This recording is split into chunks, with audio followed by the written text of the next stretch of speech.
Look at this sandwich. Two all-beef patties, special sauce, lettuce, cheese, pickles, onions on a sesame seed bun. To you, it might look like lunch, but to an economist, it is a lie detector that exposes the uncomfortable truth about the money in your pocket. In 1986, The Economist magazine created the Big Mac Index, a tool designed to measure purchasing power parity by comparing the price of this identical good across different countries.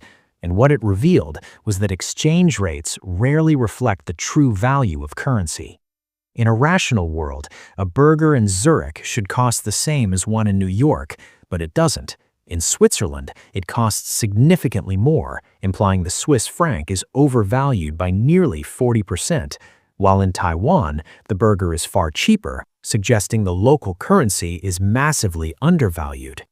This isn't just trivia, it is a mechanism so accurate at tracking real inflation that in 2011, the Argentine government reportedly forced McDonald's to sell Big Macs at an artificially low price, lower than any other sandwich on the menu, just to rig the index and hide the country's skyrocketing inflation rate from the public.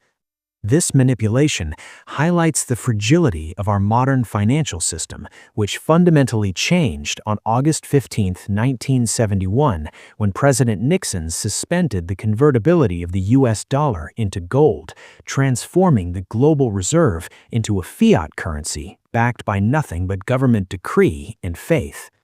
Before that moment, every dollar was a claim check for a physical asset, but afterwards, the U.S. government began running perpetual deficits, borrowing currency into existence through the Federal Reserve in a cycle that critics describe as a massive Ponzi scheme.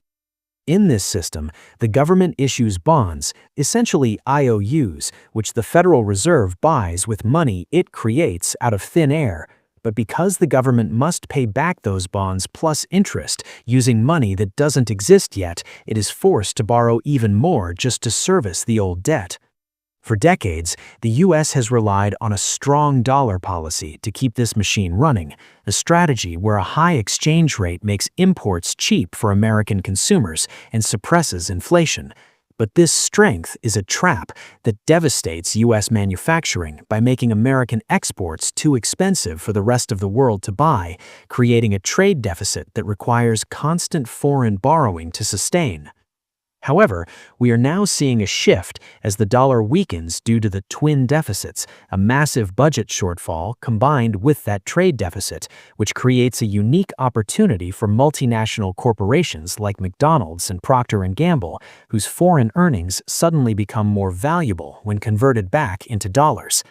But while this aids corporate profits, a weaker dollar is a nightmare for the average citizen because it acts as an inverse lever on commodities.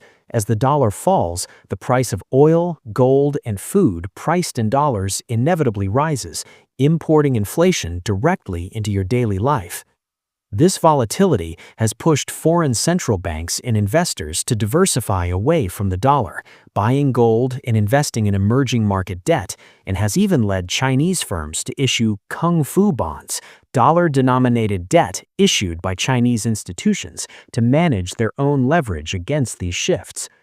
The United States has long enjoyed an exorbitant privilege, the ability to borrow cheaply in its own currency without the risk of default that other nations face. But this privilege relies entirely on global trust, which is now fracturing.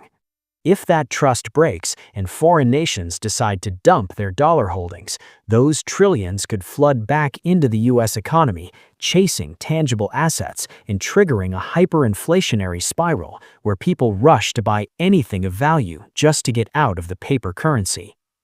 Ultimately, the Big Mac Index is more than a price tag.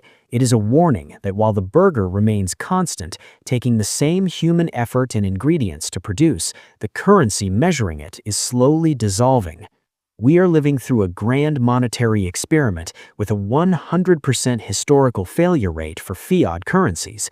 And as the system strains under the weight of its own debt, the question you must ask yourself is not how many dollars you have, but what those dollars will actually be able to buy when the music finally stops.